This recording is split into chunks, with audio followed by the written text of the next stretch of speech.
하나님의 은혜가 여러분과 함께 하시기를 주의 이름으로 축원합니다. 우리 사회는 현재 두 가지 비극적인 사건 속에 몇 년 동안 가슴앓이를 하고 있습니다. 2010년 3월 달이죠. 서해안 백령도 해상에서 꽃 같은 아들들이 북침으로 추정되는 그 폭탄에 의해서 배가 두 동강 나고 그리고 46명의 꽃다운 아들들이 죽어갔던 사건이 아직 우리 뇌리 속에는 여전히 살아있죠. 2013년 4월 16일 날 수학여행을 떠났던 전라남도 진도 해협에서 476명이 탄 배가 세월호가 침몰이 되는 그런 일이 얼마 전에 5주기까지 되는 시간을 우리가 맞고 있습니다. 299명이 죽고 5명이 실종이 되고 172명이 구조가 되는 참으로 그 후진 국가적인 그런 사건이 우리나라 속에서 벌어졌습니다. 전사한 군인들 그리고 죽음으로 차디찬 바닷속에 내몰렸던 이 학생들 그리고 교사와 그 선원들 그들이 만약에 우리의 사랑하는 자녀였고 아들이었고 그리고 딸들이었다면 우리의 가족이었다면 아마도 그 슬픔과 비통함은 우리가 지금 느끼는 것보다 훨씬 더 강한 강도로 느꼈을 것이다 이렇게 생각이 됩니다. 죽음이 슬픈 것은 다시 그 사랑하는 사람을 볼 수 없다는 데 대해서 시작이 된다고 볼 수 있겠죠. 만약에 그를 다시 볼 수 있다고 한다면 우리 굳이 슬퍼할 필요가 없죠. 만약에 우리가 죽음이라는 것이 진짜 잠을 자는 것이다라고 우리가 확실히 믿는다면 우리가 굳이 슬퍼할 필요는 없는 것입니다. 왜냐하면 우리가 가족들이 오늘도 잠을 자고 깨었듯이 잠을 자는 것 자체가 슬픈 일은 아니기 때문에 그런 것이죠. 오늘 주님은 이 죽음의 문제를 우리에게 가르치시면서 마지막까지 당신의 죽음에 대한 의미를 그리고 복들을 우리에게 말씀해 줍니다. 그 연평도에서 북한의 북침으로 인해서 천안함이 파괴됐을 때 그 메뚜기를 맞이하는 시점에서 그 아버님이 그런 얘기를 하셨어요. 아직도 내 옆에 있는 것만 같습니다. 그런 말씀을 하시는 것이 참 그 죽음을 온몸으로 그 여린 몸으로 받을 수가 없다는 한 아버지의 그 외침으로 느껴졌습니다. 그러니까 참 우리가 인정하고 싶지 않지만 흥미로운 사실은 죽음이 우리가 끝이고 그리고 그것 때문에 우리가 절망을 하는데 참 흥미로운 사실은 산 사람은 그래도 사는 것 같아요. 시간이 지나면서 그 죽음의 끝이 희미해져 갑니다. 그렇게 애달프게 울었던 그 이어졌던 정을 끊고 우리와 운명을 달리한 그 사람에 대해서 정말 목 놓아 울지만은 그러나 그것도 시간이 지나면 그 끝이 가져다주는 고통이 조금씩은 옅어지는 것을 보게 됩니다. 저도 저희 어머님이 올 2월 달에 소천을 하셨는데 하나밖에 계시지 않았던 부모님이 이제는 저 세상으로 가셨다는 것에 대한 못내 아픔과 고통이 있지만 또 어느 순간에는 그 부모님을 잊고 분주하게 살아가는 제 모습을 보면서 참 그 끝에 대한 슬픔이 우리에게 힘들게 하지만 그러나 또 그 끝만 붙잡고 살지는 않는구나 하는 그런 생각도 가져봅니다. 오늘 예수님의 십자가의 죽음은 가족과 제자들에게 있어서 감당할 수 없는 그런 슬픔이었습니다. 어찌 보면 우리가 그 당시에 주님을 따랐던 사람들 중에 하나였다면 아무래도 그 느끼는 강도는 상당히 다를 거다 하는 그런 생각을 해봅니다. 사랑하는 사람을 잃은 고통 때문에 그리고 목적을 성취하지 못했다는 그 허망함 때문에 이 예수님의 죽음이라고 하는 끝은 예수님을 따랐던 여인들에게, 그리고 예수님의 어떤 목적에 의해서 따랐던 사람들까지도 아픔이었고 허망한 그런 일이 아닐 수가 없었던 것이죠. 그래서 이 소중한 사람을 잃어버린다는 것은 굉장히 끔찍한 일이 아닐 수가 없습니다.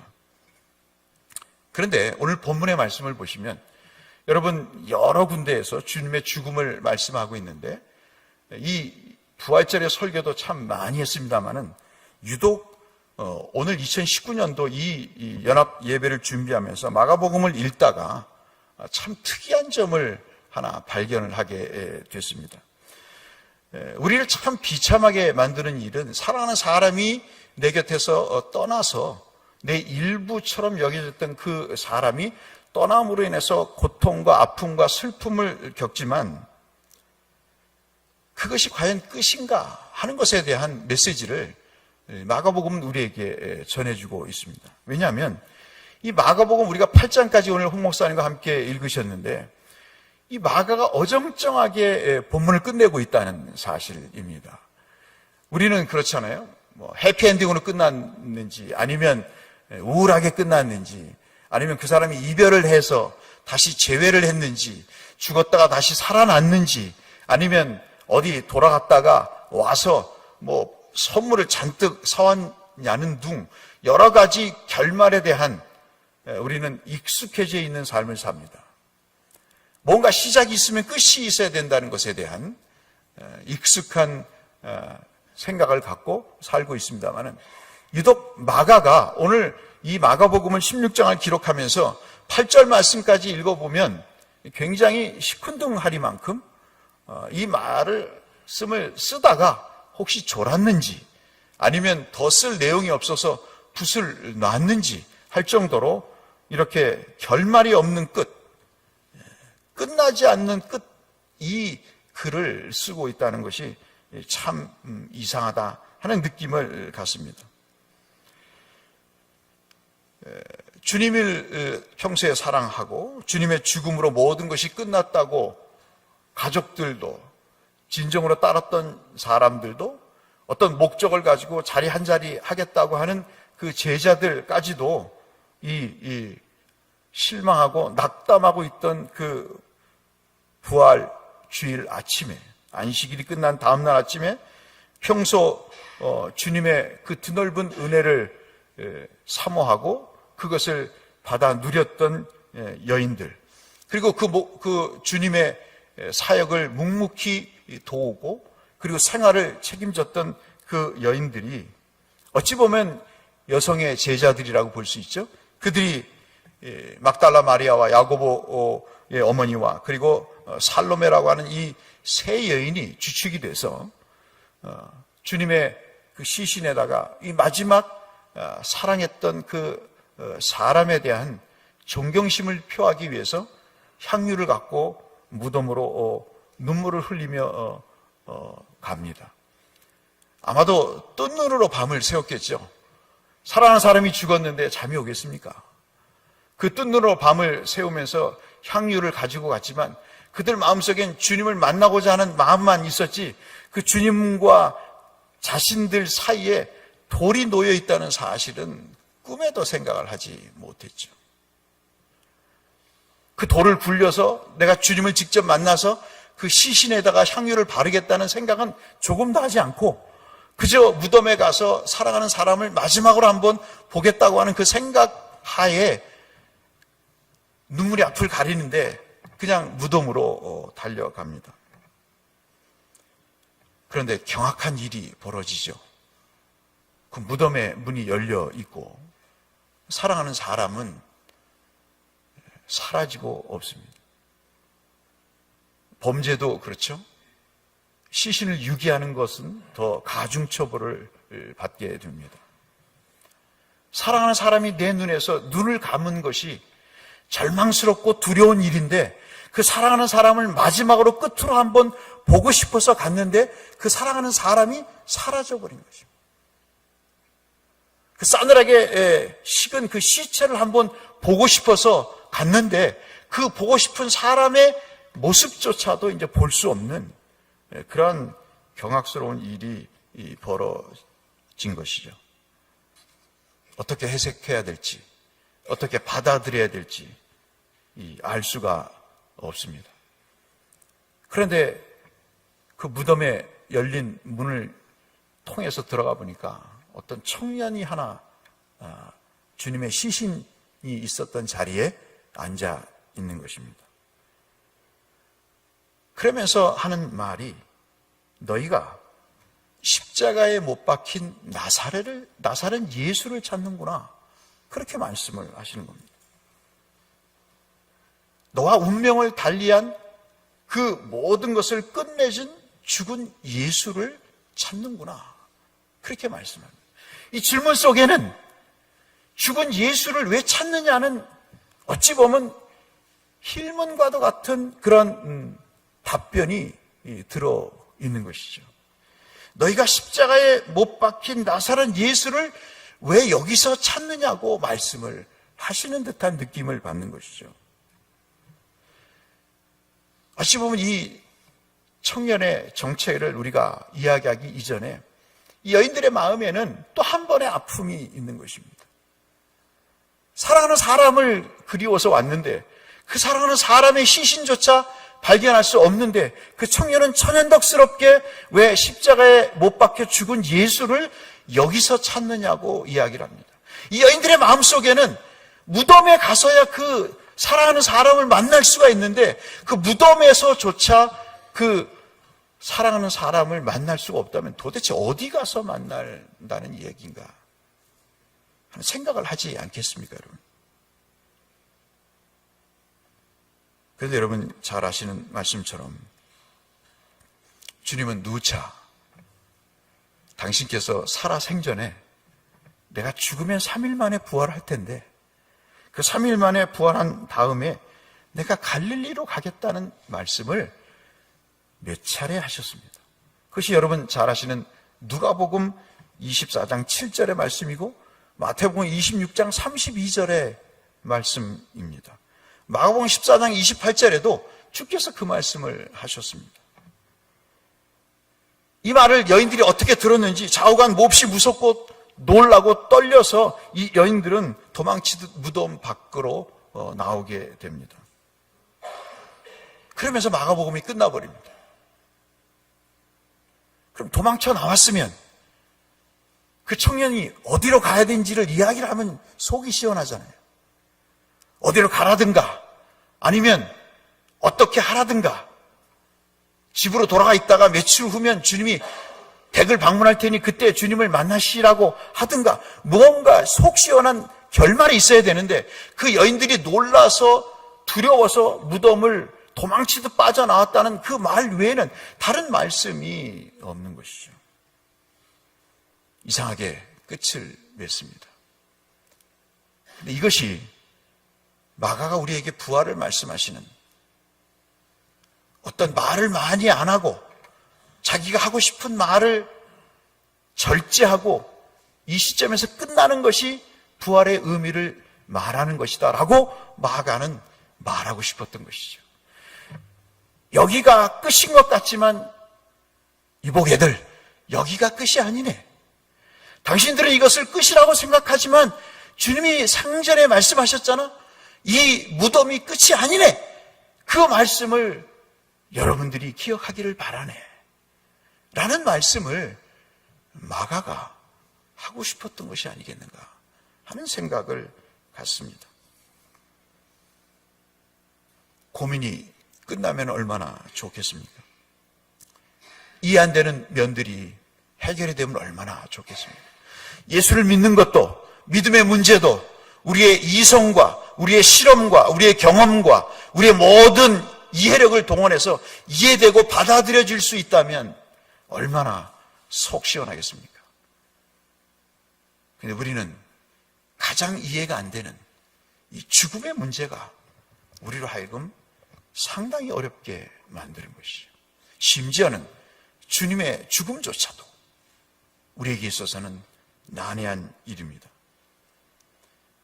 오늘 저와 여러분은 이 말씀을 보시면서 이 여인들이 두렵고 놀랬다는 사실에 주목하실 필요가 있습니다. 부활절 그러면 계란을 생각하죠. 여러분도 예배 끝나시면 가져가시겠습니다마는 색칠한 계란, 달걀 바구니가 생각이 납니다. 근데 우리는 부활 그러면 공포와 놀램에 떨면서 혼미백산에서 무덤에서 도망치는 여인을 생각해야 됩니다. 왜냐하면 부활의 십자가의 고통스럽고 잔인한 그 사건이, 이야기가 행복한 결말로 끝나지 않기 때문에 그렇습니다. 적어도 마가가 우리에게 말씀하시고자 하는 내용은 부활절은 두려우면서도 놀라운 사건이라는 사실이죠. 그들은 시신이 없는 것 때문에 놀라고 정말 슬프고 좌절했지만, 그러나 그 놀램과 슬픔을 통해서 마가는 우리에게 부활은 즐기고 놀고 먹는 날이 아니라 부활은 우리에게 두려운 날이라는 것이죠. 우리를 위해 구원을 이루기 위해서 주님은 그렇게 두려운 터널을 통과하셨고, 그렇게 놀란 터널을 통과하셨고, 그 아픔의 고통의 터널을 통과하셨다는 것입니다. 그러니 그분을 사랑하는 사람이라면 그분이 겪었던 두려움과 놀람, 그분이 아파했던 고통, 그분이 받아들일 수 없었던 어찌하여 나를 버리십니까? 하는 그 고통에 우리가 10분의 1은 동참해야 되지 않겠습니까? 그것이 진짜 십자가에 돌아가신 예수에 대한 예의가 아니겠습니까, 여러분? 근데 우리는 부활절을 어떻게 지납니까? 고난주간을 어떻게 지납니까? 지난 사순절을 어떻게 지내셨습니까? 사랑성도 여러분, 죽은 사람만 불쌍하다니까요. 아까도 말씀드렸다시피 우리가 끝을 슬퍼합니다. 사랑하는 사람이 죽었다는 것 자체에 대해서 절망을 합니다. 그러나 죽은 사람만 불쌍한 거죠. 산 사람은 그 순간 슬퍼하지만 오주기가 되고 십주기가 되면 그 고인에 대한 생각이, 그 슬픔이 우리 기억 속에서 점점 옅어져 가고 있다는 것입니다. 심지어는 그 아픔이 왜곡이 되는, 적어도 주님의 죽음의 문제가 우리에게는 끝이라고 여겨졌던 그 끝이 이제는 모든 것이 끝났다고 하는 것으로 기억 속에서 사라지고, 예수와 나는 무관한 삶을 이제 살아도 되겠다고 하는 안도감과 자기 체면 속에, 자기 위로 속에 부활절 아닌 부활절을 맞고 있는지도 모른다는 것이죠. 이것이 마가가 우리에게 어정쩡한 끝을 마련해 주신 그 메시지의 한 부분이라고 생각이 됩니다. 사람들이 죽기 전에 버킷리스트라고 하고 싶은 일을 다 해보고 죽자 하는, 그것이 요즘 유행이잖아요. 스페인도 가보고, 그리고 포르투갈도 가보고, 미국도 가보고, 그런데 캐년에 갔다가 실족해서 떨어져 보기도 하고, 죽기 전에 무언가를 한번 해보겠다고 하지 않습니까? 근데 저는 죽기 전에 내가 선교지에 가서 설교할 수 있는 예배당 공간을 한번 내가 만들고 죽겠다는 버킷리스트를 얘기하는 사람은 거의 본 적이 없어요. 예수의 죽음을 내가 헛되지 않게 하기 위해서 내가 내 생전에 벌었던 모든 돈을 그리스도를 위해서, 후학을 위해서, 내가 교회의 발전을 위해서, 신학자 양성을 위해서 내가 뭔가를 해보겠다고 하는 각오를 가지고 주님 앞에 헌신하겠다는 그 버킷리스트를 얘기한 사람은 거의 본 적이 없습니다. 그러니 죽은 주님만 불쌍한 거죠. 오늘 부활이 우리에게 끝입니까? 부활이 우리에게 마지막입니까? 그냥 그 주님의 죽음을 우리가 슬퍼하고 끝나는 일로, 그리고 우리는 노세노세 젊어 노세하는 그 삶을 즐기는 것으로 우리가 부활절을 맞는다면 마가는 아마 펑펑 울고 있을지도 모르겠습니다. 사랑하는 성도 여러분, 부활은 끝난 것이 아닙니다. 부활이 끝났다면 주님의 시신이 거기 있어야 되죠. 썩은 냄새가 있어야 되지 않겠습니까? 그 부활이 끝난 일이라면, 끝이라면 그 시신을 보고 부둥켜 안고 살로메가, 마리아가, 요한의 어머니가 울면서 살아생전에 좀 더 잘해드릴 걸 하면서 향유를 부어 발랐지 않겠습니까? 근데 주님 거기 계시지 않았어요. 어디 계셨습니까? 갈릴리로 먼저 가신 것이죠. 그리고 그 갈릴리에서 부활의 주님이 제자들을 만나시고, 그리고 우리를 지금 만나고 계신 것입니다. 그래서 부활은 끝이 아닌 끝인 것이죠. 어떤 의미에서 끝입니까? 이제 부활의 주님을 몰랐던 그 사람들이 주님에 대한 무지함을 끝내고 이제는 주님에 대한 유지함, 주님을 제대로 알고 있는 주님에 대한 해박한 부활의 의미를 알고 그 부활의 주님을 따라서 내가 살고 있는 대곳이 바로 갈릴리가 되도록, 그 부활의 주님을 만나는 장소가 되도록 우리가 부활의 주님을 몰랐던 그 삶을 이제 끝내고 새로운 시작을 하는, 그것이 바로 우리가 부활을 맞는 주님에 대한 죽음의 예의가 아니겠습니까, 여러분? 사랑하는 성도 여러분, 부활은 정말로 발생했느냐? 부활이 진짜냐? 가짜냐? 우리가 지금 그 부활을 믿어야 되느냐 말아야 되느냐 때문에 여기 와 있는 건 아닙니다. 그렇지 않습니까? 여러분은 다 부활을 믿으세요. 저도 부활을 믿습니다. 신학적으로 신앙적으로 완벽하게 부활이 무엇인가를 증명해 보일 수가 있습니다. 그러나 그 부활을 아는 것과 부활을 내가 믿음으로 받아들이는 것과는 다르다는 말씀입니다. 부활절 예배를 드리는 것과 부활의 삶을, 신앙을 내 삶 속에서 사는 것과는 전혀 다르다는 사실이죠. 부활절을 지키지만 부활의 의미를 모르고 그 부활 속에 나타나신 생명의 주, 생명의 공급자, 베드로의 말에 의하면 하나님의 종이었던 그분이 우리들에게 왜 죽었는지, 너희들이 못 박아 죽은 그 예수가 이 안진뱅이를 살리고 이 죽은 자를 살려서 생명의 역사, 영원히 사는 축복의 역사를 너희들에게 이루어 내신 분이, 그 분이 바로 하나님의 종이라고 하는 이사야의 글을 읽어봤지 않느냐? 선지자들이 그렇게 외치지 않았더냐? 그 부활의 주님이 생명의 주가 되셔서 너희들을 살렸지 않느니? 그러면 너희들이 살고 있는 대곳에, 너희들이 살고 있는 갈릴리에, 너희들이 살고 있는 초원지리에, 너희들이 살고 있는 종생에, 너희들이 살고 있는 대명에 죽어가는 영혼들을 살려야 되지 않겠니? 그 인생을 끝내고자 작정한 그들의 인생의 끝을 모르고 달려가는, 그 인생의 끝을 사는 그들에게 인생은 끝난 것이 아니라고 마가처럼 얘기해야 되지 않겠니? 라고 주님이 우리에게 말씀하시는 것 같아 보이지 않습니까? 그래서 주의 죽음은 끝난 것이 아닙니다. 주님을 볼 수 있다고 이 청년이 말씀하십니다. 어디서죠? 갈릴리에서 만날 수 있다. 갈릴리에서 볼 수 있다. 그럽니다. 근데 주를 사랑하는 사람들 외에는 갈릴리로 가지를 않아요. 희한하지 않습니까? 사랑하는 사람들, 그 사랑하는 사람들의 주님을 다시 만날 수 있다는 그 말을 들었으면 어떻게 해요? 글로 가야 되지 않겠습니까? 그런데 글로 가는 사람이 많지가 않습니다. 희한하죠? 누가 먼저 가십니까? 주님이 가십니다. 주님이 가셔서 그 제자들을 만나 주십니다.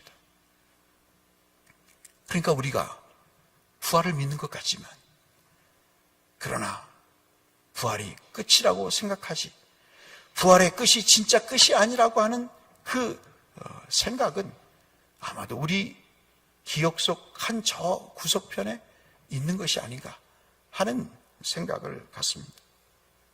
갈릴리가 어디였습니까? 저와 여러분이 처음 주님을 만났던 그곳이에요. 가슴 뜨겁게 주님을 만났던 그곳입니다. 처음 복음을 들었던 그때예요.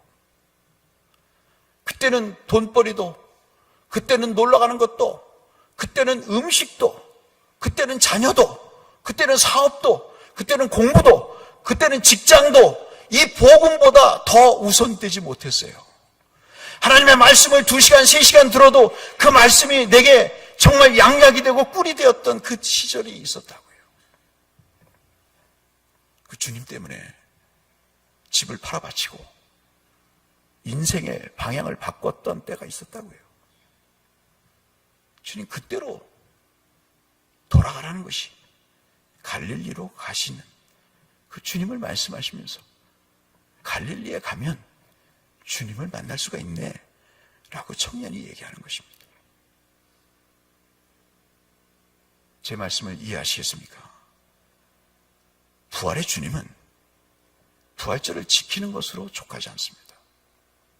부활의 주님을 만나려면 빈 무덤에 있으면 안 되는 것이죠. 부활의 주님을 만나려면 내 삶 속에 성령께서 인도하시는 그 인도하심 따라 사는 그 삶이 바로 갈릴리인 것입니다. 그 살아계신 주님이 내 속에 나를 만나주시는 그것이 바로 갈릴리인 것이죠. 그 갈릴리는 어떤 스페이스가 아닙니다. 어떤 공간적 개념이 아닙니다. 갈릴리라고 하는 것은 주님이 나를 다스리시고 주님이 성령의 소욕을 따라 내가 부활을 내 주님을 만난 그 주님의 은혜에 따라 그 뜻에 따라 삶을 살아가는 그것이 바로 갈릴리인 것이죠. 여러분과 저의 갈릴리는 그래서 초원지리가 되어야 된다는 것입니다. 그래서 종색이 되어야 된다는 것입니다. 왜요? 우리가 거기 살고 있기 때문에 그런 것이죠, 여러분. 우리는 끝을 살고 있지 않습니다. 우리에겐 끝이 없습니다. 그러나 무엇을 끝내야 될까요?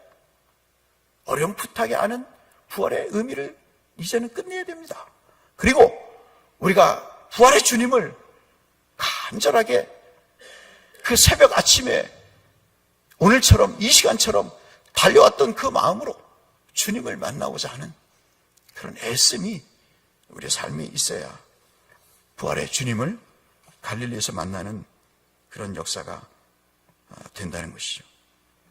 요한복음 14장 12절에 주님은 이렇게 살아생전 때 말씀하셨습니다. 내가 진실로 진실로 너에게 이르노니 나를 믿는 자는 내가 하는 일을 그도 할 것이요 또한 그보다 더 큰 일을 하리니 이는 내가 아버지께로 감이라 그랬습니다.